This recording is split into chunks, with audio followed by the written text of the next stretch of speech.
एक नन्हा सा जीव जब घर में आता है तो सबको बहुत प्रिय लगता है। आंखें मूंदे वो सबके आकर्षण का केंद्र बन जाता है।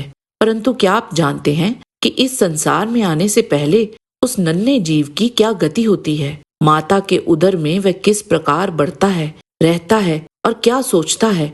आइए जानते हैं भागवत पुराण स्कंद 3 और अध्याय 31 से। वीडियो को अंत तक अवश्य देखिएगा। अगर आपको आज का वीडियो पसंद आए तो चैनल को सब्सक्राइब और वीडियो को लाइक अवश्य करें।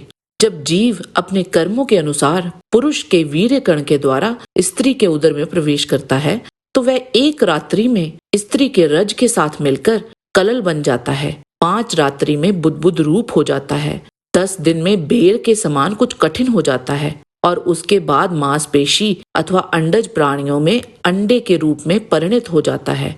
1 महीने में उसके सिर निकल आता है, 2 मास में हाथ पांव आदि अंगों का विभाग हो जाता है और 3 मास में नख, रोम, अस्थि, चर्म, स्त्री पुरुष के चिन्ह और अन्य छिद्र उत्पन्न हो जाते हैं। 4 मास में उसमें मांस आदि 7 धातुएं पैदा हो जाती हैं। 5वें महीने में भूख प्यास लगने लगती है। 6ठे महीने में झिल्ली से लिपटकर वह दाहिनी कोख में घूमने लगता है। उस समय माता के खाए हुए अन्न जल आदि से उसकी सब धातुएं पुष्ट होने लगती हैं। वो कृमि आदि जंतुओं के उत्पत्ति स्थान उस जघन्य मल मूत्र के गड़े में पड़ा रहता है। जब वहां के फूके कीड़े उसके अंग प्रत्यंग को नोचते हैं तब अत्यंत दुख के कारण वह क्षण क्षण में अचेत हो जाता है। माता के खाए हुए कड़वे, तीखे, गरम, नमकीन, रूखे और खट्टे आदि उग्र पदार्थों का स्पर्श होने पर उसके सारे शरीर में पीड़ा होने लगती है। वह जीव माता के गर्भाशय में झिल्ली से लिपटा हुआ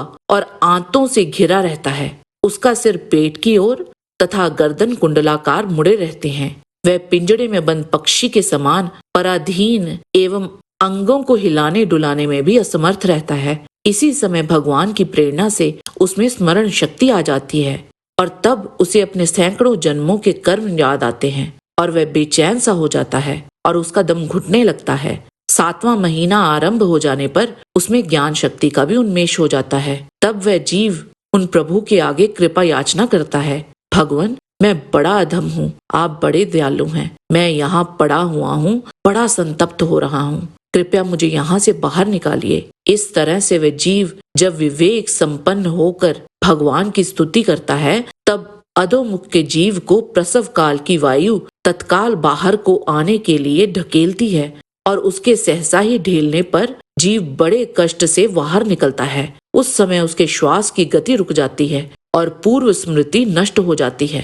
पृथ्वी पर माता के रुधिर और मूत्र में पड़ा हुआ वह बालक विष्ठा के कीड़े के समान छटपटाता है।